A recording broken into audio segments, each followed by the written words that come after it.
They dragged her into the great hall by the wrists, and she did not make a sound.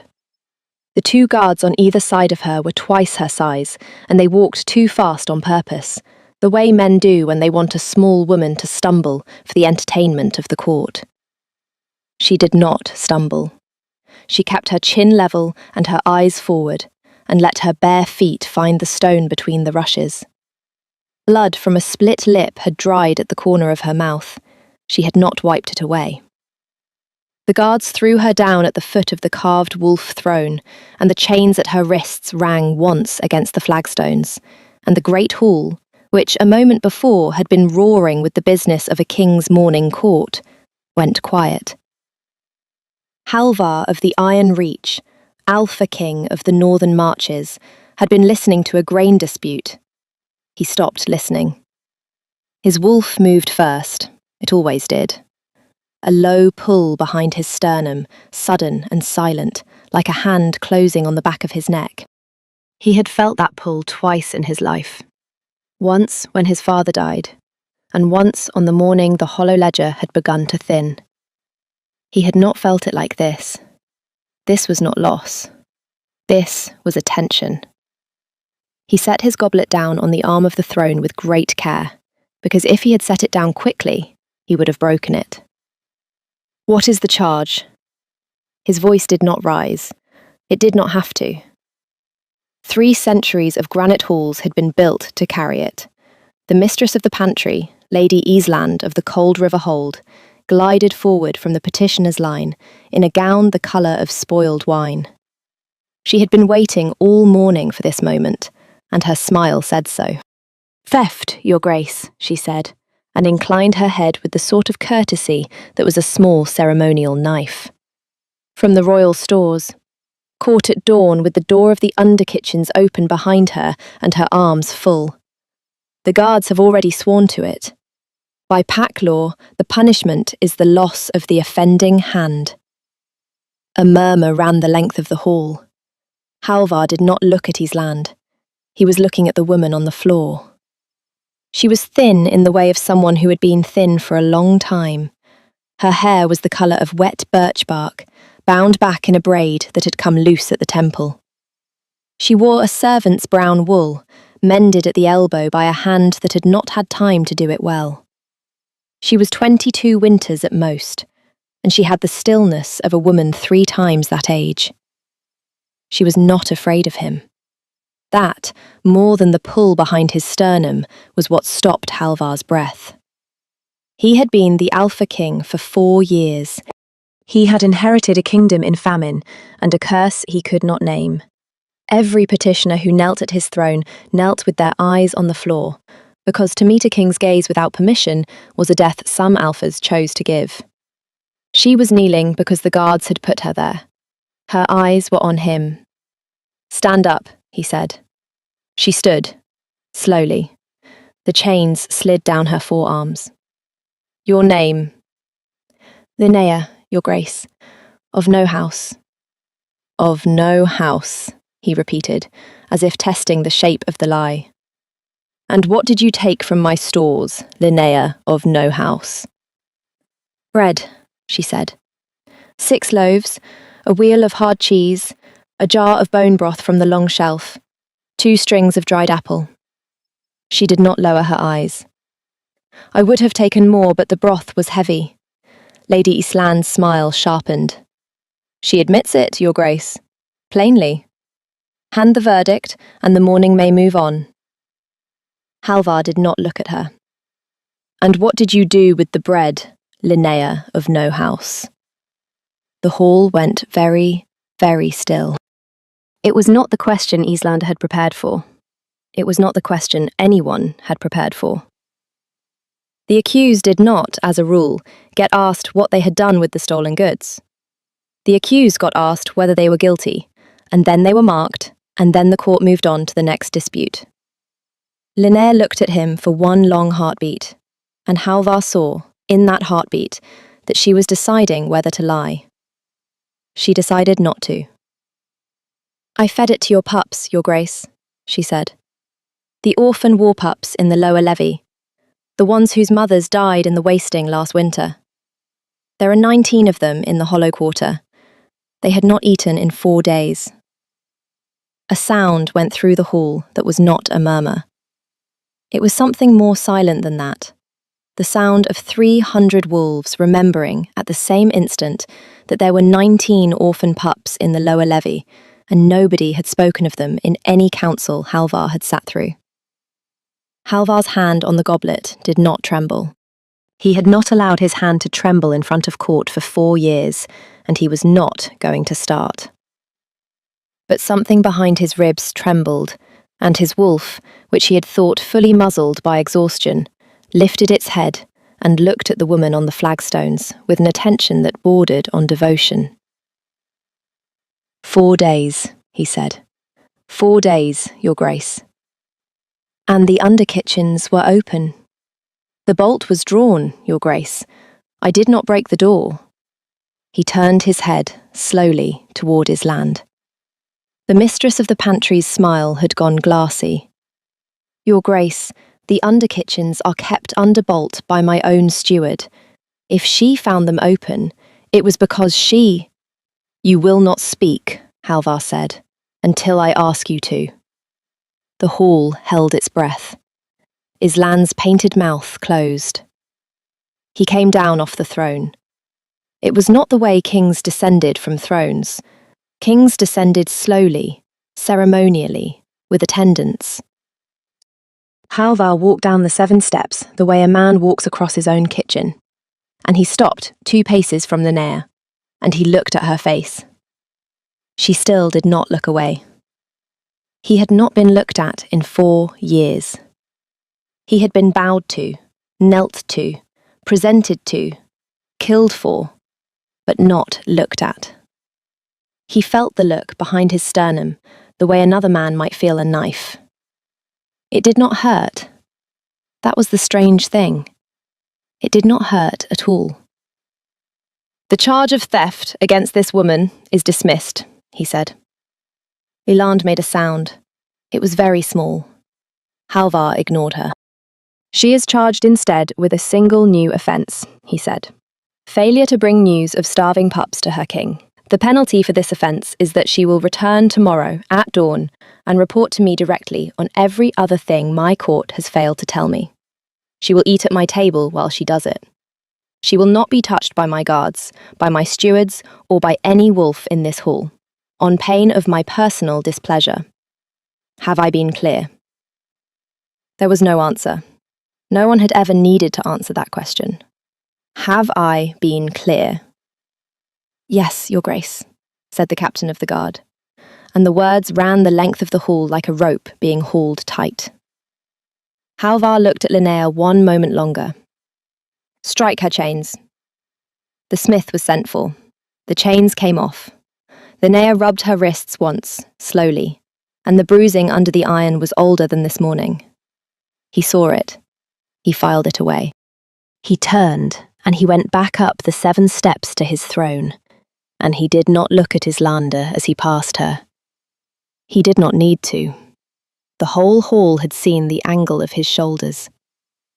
He sat. He picked up the goblet. Continue the morning's business, he said. We were on a grain dispute. The grain dispute resumed. Linnea was led from the hall, not by guards, but by an old serving woman who had been weeping silently into her apron, for reasons no one had asked her to explain. Halvar listened to a man complain about boundary stones for a quarter of an hour, and he did not hear a word of it, and the pull behind his sternum did not loosen. And somewhere in the deep keep, in a room only 3 living wolves had ever entered, the hollow ledger lay open on its lectern, and a name that had been there yesterday was not there any more. He did not yet know whose. The burdened crown was not a phrase Halvar used aloud. It was the phrase he used in his own skull, in the hour before sleep, when the size of what he had inherited pressed on his ribs. His father had died at the height of a famine that was supposed to be ending. The famine had not ended. It had thinned, deceptively, the way ice thins on a pond before it kills you. Halvar had taken the throne at 26 and inherited three things: a treasury more strained than the council admitted, a frontier where the Eastern Pax had begun testing his borders, and a curse that no archive could name. Wolves were dying in their sleep. Not many. One in a season at first, then one in a moon, then, this past winter, 3. They went to bed unwounded. They did not wake. The healers found nothing. The master of provisions, old steward Garrick, who had served Halvar's father and had taught Halvar to read, had told him, gently and at length, that this was the slow tax of a long curse on the bloodline. That no Alpha King of the Iron Reach had ruled without one, and that the only known mercy was time. Halvar had not been raised to accept mercies he could not measure. He had asked Garrick to bring him the Hollow Ledger. Every Alpha King of the Iron Reach kept the Hollow Ledger.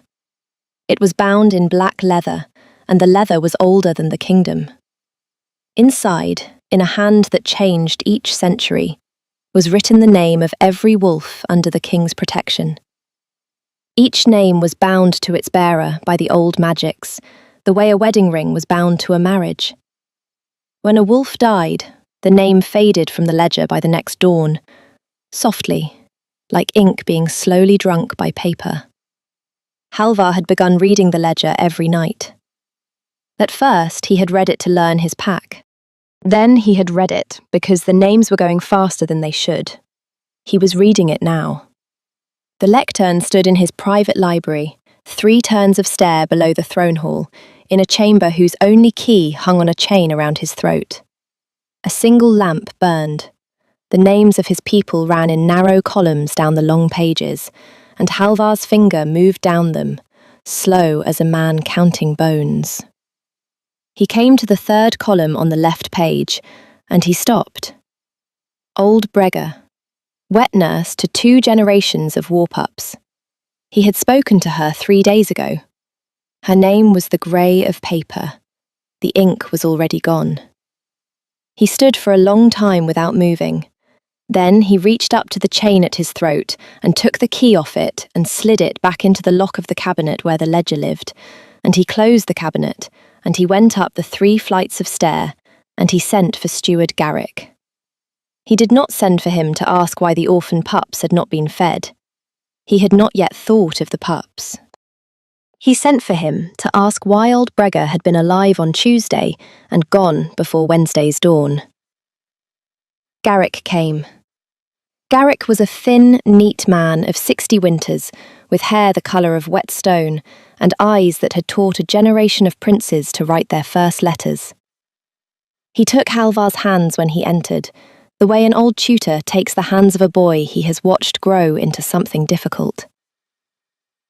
"My king," he said, "the wasting takes whom it takes. Bregga was full of years. Do not torment yourself." "Bregga was 64, Halvar said. "Her own mother lived to 90. She was not full of years." The bloodline curse.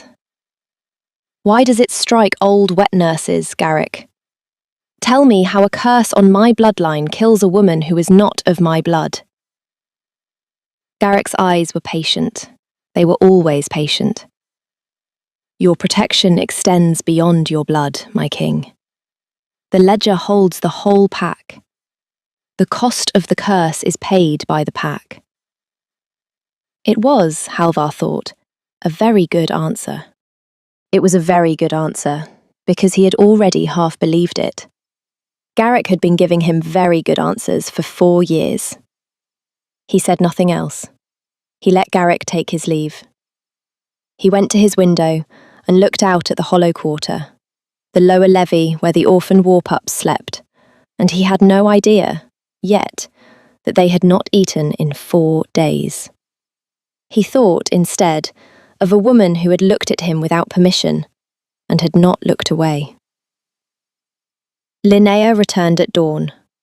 She came through the small east door, escorted by the same weeping serving woman, who turned out to be called Mira and to be the housekeeper of the underkitchens, and to be the one who had drawn the bolt for her. Mira left her at the threshold of the morning hall and made a small bow that was half a benediction and went away. Linnea walked into a room that had been emptied for her. Halvar was already there. He had been there for an hour. There was bread on the table, and butter, and a pot of honey, and a pitcher of milk still warm from the cow, a wedge of soft cheese, the long winter sausage, a bowl of late apples. There were 2 chairs, and no servants, and no guards. He stood when she came in. He had not stood for a guest in 4 years. "Sit," he said. She sat. She did not eat. He poured milk into her cup. He did not pour any into his own. "Eat first," he said. "Then we speak." She looked at the bread for a long moment. Then she looked at him. "Your Grace, the pups in the hollow quarter have been fed since first light. 6 wagons. I sent them myself before the cock crowed. There is cooked stew in iron pots and bread in baskets, and enough for a week. Eat." A small sound came out of her. It was not a sob. It was the sound a wolf makes when it lays down a weight it has been carrying for so long it has forgotten how to set things down. She ate. She ate the way a person eats who has been giving food away for months, not greedily, but with the careful attention of someone who knew what each bite cost. He watched her hands. They were red at the knuckles, cracked from cold water and lye. When she had eaten enough that the colour had returned to her mouth, she set down the bread and folded her hands in her lap. "Ask me, Your Grace." "Why did no one tell me about the pups?" "Because no one in your court goes to the hollow quarter," she said. "It is below the lower levy. It is where the ones with no mothers and no fathers and no house go. There has been no pack mother appointed since old Bregga fell ill. There is one woman, the smith's widow, who comes to feed them when she can spare it. I came when I could spare nothing." "How long have they been hungry?" "Hungry, Your Grace, or starving?" The pull behind his sternum tightened. "Both. Hungry since the harvest, starving since the first frost." Halvar set his hand flat on the table. He did not speak for a long moment. When he did, his voice had a flatness in it that he had not allowed himself in 4 years. "Why are the royal stores full?" "They are not, Your Grace." He looked up. "I spent 2 months in those underkitchens," she said quietly. "I was sent there as a debt servant by my mother's household, the autumn after she died. I scrubbed the long shelf, and I counted the jars, and I watched what came in and what went out. The stores you have been told are full of what is not food. The grain bins are weighted with chaff. The salt meat barrels are stacked 3 deep at the front and 1 deep behind. The wheels of cheese on the high shelf are wax. I have seen the steward order the inventory rolls written in fresh ink each new moon." "Which steward?" She hesitated. It was the first hesitation he had seen in her, and it told him more than her answer would. "The mistress of the pantry, Your Grace, Lady Eastland." He did not move. "You are accusing my court's mistress of the pantry of falsifying the royal inventory?" "I am, Your Grace." "You understand what happens to a debt servant who accuses a noblewoman in this kingdom?" "I do." "And you came back at dawn anyway?" "I came back at dawn anyway, Your Grace." Halvar looked at her. He looked at her for a long time. He was the most powerful wolf in the northern marches, and he had not, in 4 years, met anyone who would say a difficult thing to him without burying it in courtesy first. He felt his wolf settle inside his ribs, the way a hound settles at the foot of a bed it has been looking for. "Linnea of no house," he said softly. "What else?" There is something wrong with your library, Your Grace. He went very still. You have a black book, she said. I do not know its name. I have only seen the chamber once, when I was sent to mop the lower stair after a flood. The cabinet was open. I saw the book. I saw a hand at the lectern that was not yours. His mouth went dry. Whose hand?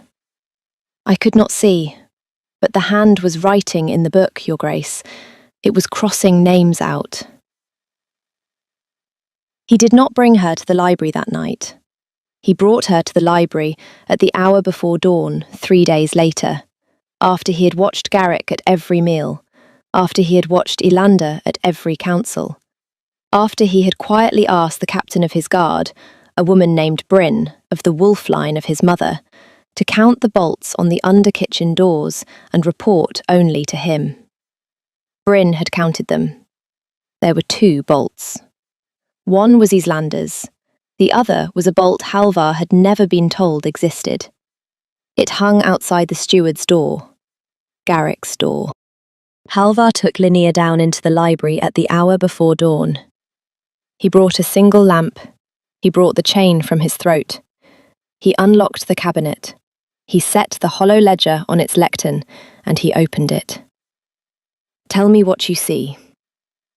Linnea bent over the page. Her braid had come loose at the temple again. He had begun to think of her hair as a thing that did not stay where she put it. He set the lamp closer. Names, she said. Hundreds of names.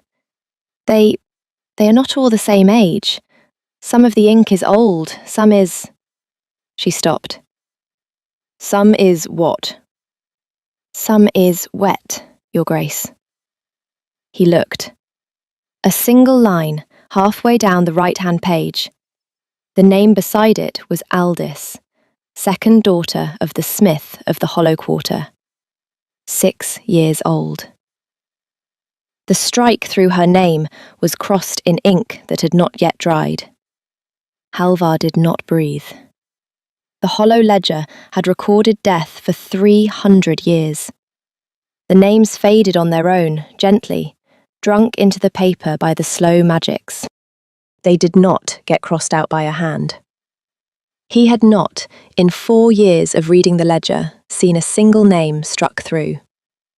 He was looking at one now, written in the hour before dawn. It is being written in, Linnea said quietly. Your Grace, your curse. Your curse is not a curse. Someone is killing your pack with this book. The lamp flickered. Behind them, very softly, the door of the library opened. It opened on its own hinges, because the latch had been left raised, because Halvar had wanted both his hands free for the ledger. The thing that came through the door first was a smell. Old leather oil. A particular oil, distilled from a plant that grew only in the eastern marches. Halvar had smelled it on the gloves of eastern emissaries his entire life. He had also, he realised, smelled it on Garrick's gloves every morning since he was a boy. He did not show his hand. He could not show his hand, because the man who had taught him to write his first letter was the man whose oil he had just placed.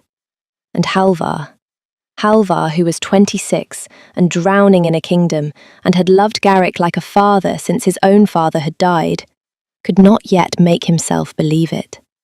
He let Linnea leave the library by the inner stair. He locked the cabinet.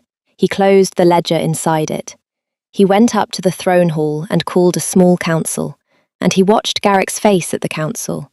And Garrick's face was the face of a man who loved him. Halvar went to bed, and he did not sleep. In the morning, Lady Island was found in her own chambers, with the inventory rolls open before her, and a small dagger sunk neatly between her ribs from the back. The dagger was Island's own. The court called it a noble woman's shame. Halvar called it a silenced witness. Bryn, the captain of his guard, called it nothing aloud. She came to him in his solar and said only, Your Grace, the dagger went in at an angle no woman of her height could reach on her own back. Whoever told you she did this to herself is lying to you. He nodded once. He did not ask who had told him. He already knew. He sent for Linnea. She came not as a debt servant now, because he had, at the last council, declared her of his household. She came in a dress of charcoal grey that Mira had altered in a single night, and she came without escort, because the wolves of his keep had learned in 3 days not to put their hands on her. And she came into his solar and stopped at the threshold and waited. They killed her, he said. Islander. To stop her from confessing the inventory. Yes, Your Grace. It was Garrick. Yes, Your Grace. Why, he said. He raised me. She did not answer. She did not have to. He had not really asked her. He had asked the room. He stood at the window for a long time. The hollow quarter was below him, smoke rising from the cook fires Linnea had ordered relit, a sound coming up the rocks that he had not heard in his keep in 2 years. The sound of pups. Pups laughing. He has been killing them, Halvar said, with the book, for 2 years. The book is older than him, Your Grace. He did not make the curse. He found a use for it. How does he use it? I do not yet know. But I know this. The strike-through I saw was in fresh ink. Whatever he is doing it physically. The book is not killing on its own. It is a weapon, and he is wielding it. She turned from him then, and went to the table, and laid both her palms flat on the wood. Your Grace, there is something you have not told me about the ledger. There is much I have not told you about the ledger. Has a name ever been written into it, rather than crossed out? He looked at her. It is a closed book, he said. A name appears when a child of the pack is born. The book writes it. No hand has ever added a name to the hollow ledger. So you believe. So 300 years of Alpha Kings have believed. Your Grace, she said, if a name can be struck out by a hand, then a name can be written in by a hand. If you are with us this far, set a small mark on the post. The listening pups appreciate it more than you know. Now back to the keep. He had been about to test it. He had been about to take a quill and his own blood and write a name back into the ledger to see if the magics would obey, when the second blow fell. Garrick struck before Halvar could. 3 things happened at once. The first, Bryn's second in command, a young beater named Osric, was found at the foot of the watchtower stair with his neck broken and his sword unsheathed. He had been climbing toward Halvar's solar. Bryn knelt by the body for a long time and did not weep. And when she stood up, she said only, "He was bringing you Garrick's coded letters. The pouch is gone." The second. A rider came in from the east border, half dead in the saddle, with the report that 3 eastern war parties had crossed the river in the night. They had crossed at the exact ford the steward had told Halvar was being watched. The third. A bell rang in the lower keep that no one had rung in Halvar's lifetime. The bell was the hollow ledger bell. It rang when the book itself was disturbed. By the time Halvar reached the library, the lectern was empty. The hollow ledger was gone. So was Steward Garrick. So was Linnea. He stood in the empty library, and the lamp was guttering on the lectern, and there was a single drop of fresh black ink on the floor, and he could not, for the length of 3 breaths, make his lungs work. Then he made them work, and he sent for Bryn, and he saddled his own horse, and he rode. The forest border between the Iron Reach and the eastern marches ended at a circle of standing stones. The stones were older than the kingdom. The alphas of the Iron Reach had been crowned at them since the first one, and Halvar had been crowned at them 4 years ago, in a winter so cold the ink on his oath had frozen before it dried. Garrick had taken Linnea to the stones. Of course he had. The hollow ledger was an instrument of the old magics, and the old magics had to be wielded at a place the magics knew. Halvar had been brought to the stones at his coronation. Garrick had been the man who lifted him to the central altar when his father's bones were not yet cold. Halvar came over the ridge alone. Bryn and a half-score of warriors held the tree line at his order. He had not wanted the pack to see what he was about to see, in case he could not bear it. Linnea was on her knees at the central stone. She was not chained. She did not need to be. Garrick had a slim, curved knife at the hollow of her throat, not against the skin, 3 fingers away, the way a man holds a knife when he wants to be gentle and to be obeyed. The hollow ledger lay open on the altar before her. A small clay pot of fresh ink stood beside it. A quill rested across the page. Garrick saw Halvar at the ridge, and Garrick smiled. The smile was not cruel. That was what made it terrible. It was the smile he had given Halvar at 7, when Halvar had finally written his own name without help. "My king," Garrick called. "Come down, let us speak." Halvar came down. He came down slowly, his hand on the hilt of his sword, but not on the blade. The pull behind his sternum was loud now. It was not pulling toward Garrick. It was pulling toward the woman on her knees, and the pull said, "She is alive. She is alive. She is alive." He stopped 4 paces from the stone. Linnea's eyes met his. She was not afraid. She was angry. He had not seen her angry yet. He filed the look away, in the place behind his ribs, where he kept the things he meant to live for. "Why?" Halvar said. Garrick tilted his head. "Why what, my king? Be specific. There has been so much." "Why my pack?" Garrick's smile did not move. "Because your pack was the cost. Because the wasting kept you afraid. Because a king who is afraid leans on his teachers. Because a king who leans on his teachers does not look east. You serve the eastern packs. I serve a future, Halvar. Yours was not it. You raised me." "I did. And you grew kind. And kind kings lose kingdoms. I tried to harden you. I tried, my king. 2 years of small mercies, old wet nurses, smiths' daughters, men who would not have lived another decade, to teach you that power costs. You did not learn. You sent 6 wagons to the Hollow Quarter at dawn for a thieving girl. You tipped your own scales for a thieving girl. You forced my hand." "And the pups," Halvar said. "Islander's stores, the starving pups."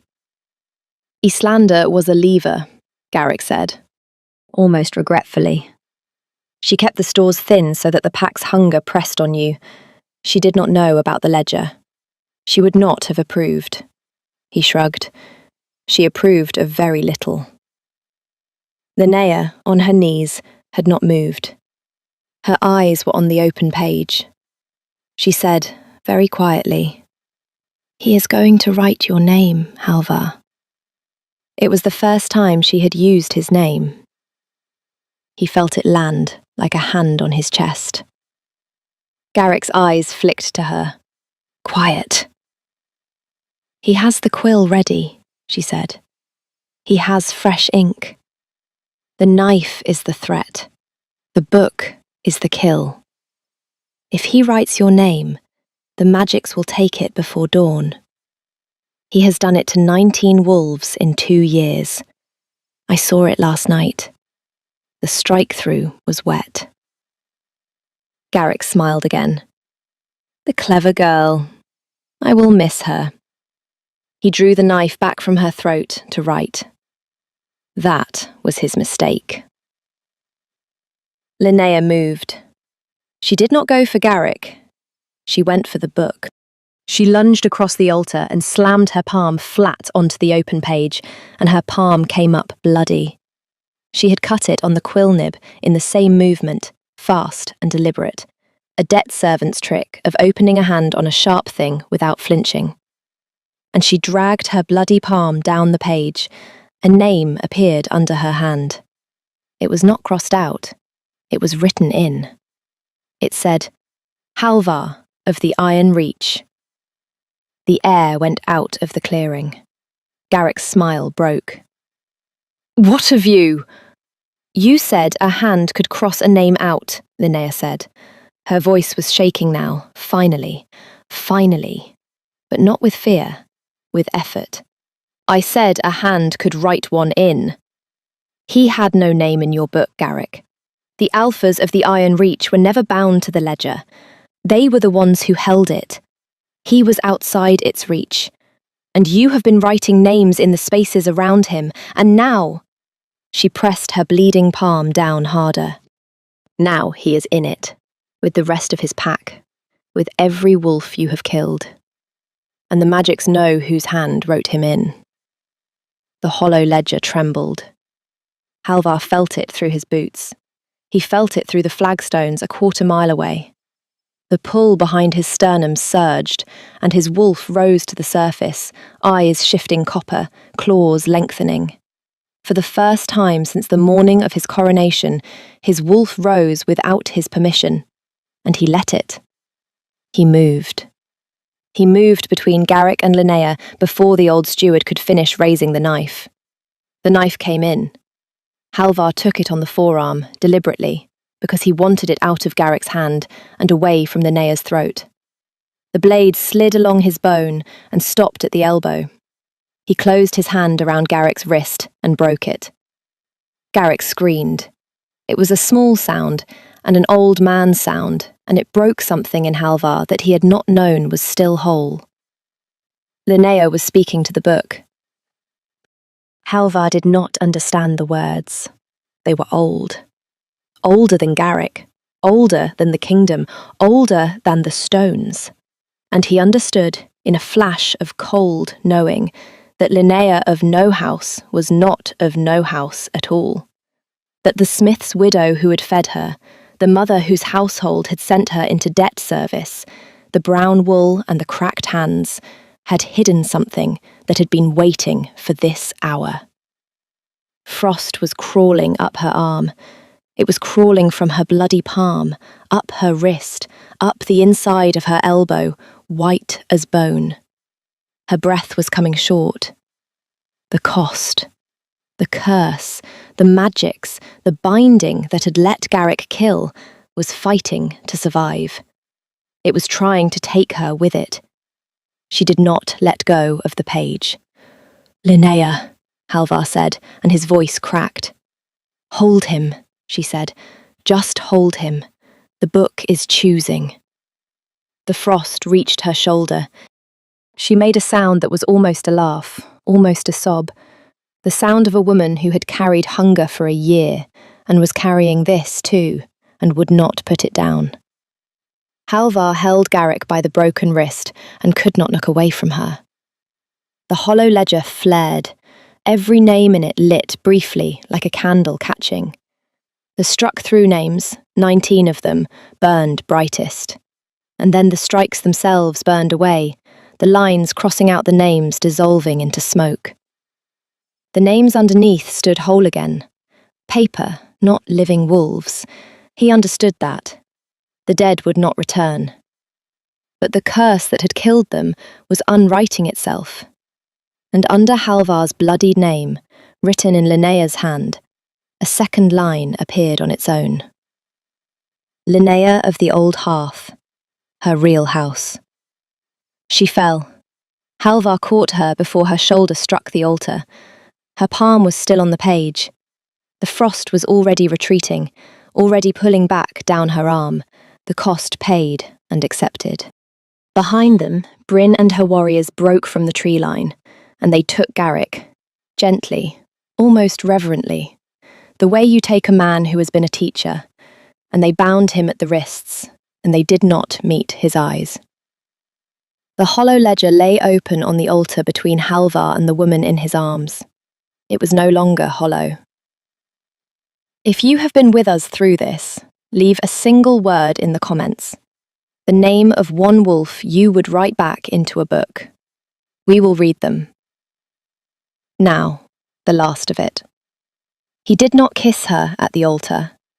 He carried her down from the stones and back through the forest and into his keep, and he set her in the morning hall on a couch that had not held a person in 4 years, and he sent the healers, only the healers, and he stood at the door of the chamber until Mira told him for the 3rd time that the woman would live.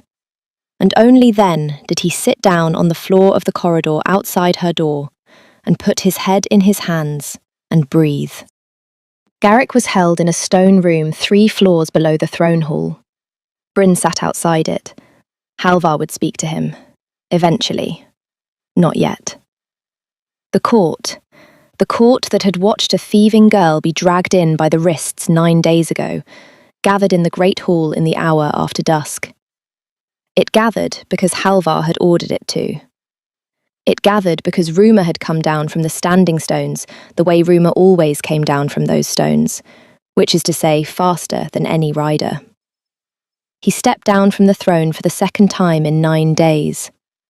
He walked to the hearth in the council hall, the great hearth that had burned for 3 centuries and had been burning lower every season for 2 years. The hearth that nobody but Halvar had noticed was dying, and he held out his hand. Linnea, who should not have been on her feet, stood at his side. She had insisted. She put her bandaged palm on his. The hearth flared. It did not flare gently. It roared. 3 centuries of low-banking flame surged up to the chimney mouth and held, full and golden, the way it was said to have burned in the day of the first king. The court fell to its knees as one wolf, not because they had been ordered to, but because something in their wolves had fallen first. Halvar looked out over the hall. "My pack," he said. "I have been failed. I have failed you. The man who taught me to read taught me also not to look east, and not to look down, and not to count the names of my own dead. He will be tried. He will not be killed today, because vengeance kills the wrong things first. He will be tried before all of you, and we will hear what was done in the dark." He did not raise his voice. He did not have to. Lady Islan's stores were emptied to break us. The orphan war-pups of the Hollow Quarter were starved to break us. Old Bregga was killed to break us. Aldis, the smith's daughter, 6 years old, was killed 2 nights ago to break us. 18 others before her. I name them tonight. Bryn will read the names. I will read the names. Every house in this hall will read a name. We will not let those names be hollow again. He turned. He looked at the woman beside him. She was still very pale. Her braid had come loose at the temple. Her bandaged hand was warm in his. "Linnea of the Old Hearth," he said, and the hall went still on her name. "Saw what I did not see. Asked what I did not ask. Came back at dawn when no one in this hall had the courage to come back at all. She broke a curse that has eaten my people for 2 years. She wrote my name into a book that no king of my line has ever been written into. She is not a debt servant. She is not a thieving girl. She is, by my word and my wolf, and the hearth that has just spoken for itself, the Luna of the Iron Reach. If any wolf in this hall wishes to challenge that, you may step forward now." No wolf stepped forward. He turned to her. His hand shook once. He did not hide it. "If you will have me," he said, low, "knowing what I am, knowing what I have failed, knowing that you owe me nothing. If you walk away, I will accept it. If you stay, I will spend what is left of my life trying to deserve the morning you walked back through my door." She looked at him. Her eyes were the steadiest thing in the hall. "I came back at dawn," she said softly, "because I had already decided." He bent his head. She rose to meet him. The kiss was short, and what broke open inside him was the 4-year wait of a crown that had finally found a second pair of hands. The court did not look away. The court cheered, and the cheer rolled like a wave up the stone walls, and the hearth at their backs roared. 3 months later, the hearth still burned at full height. The Hollow Ledger had a new chamber and a new keeper and a new law. Any name added or struck except by the slow magics was the death crime, on a king's word, witnessed by the Queen. Steward Garrick had been tried in open court and exiled north, beyond the White Pines, where the cold did its own slow work. The Eastern Packs, having lost their hand at the Iron Reach's throat, had pulled back from the river and signed a hard peace that Bryn's company had drafted in her own hand. The Master of Provisions chair was empty by decree until the council found a steward who had no oil on his gloves. Lady Islan's house had been quietly absorbed into the old hearth. Her younger sister took the small estate and ran it with a clean ledger.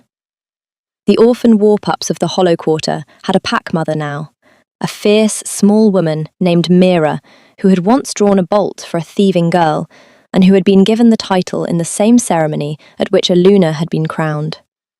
The pups, full-bellied and loud, slept in a long hall that had been a granary in the time of Halvar's grandfather and was a nursery now.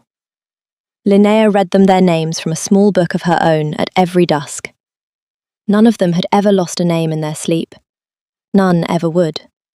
A letter came up from the south, in the 2nd month, from the household that had once sent a debt servant into the underkitchens of the Iron Reach.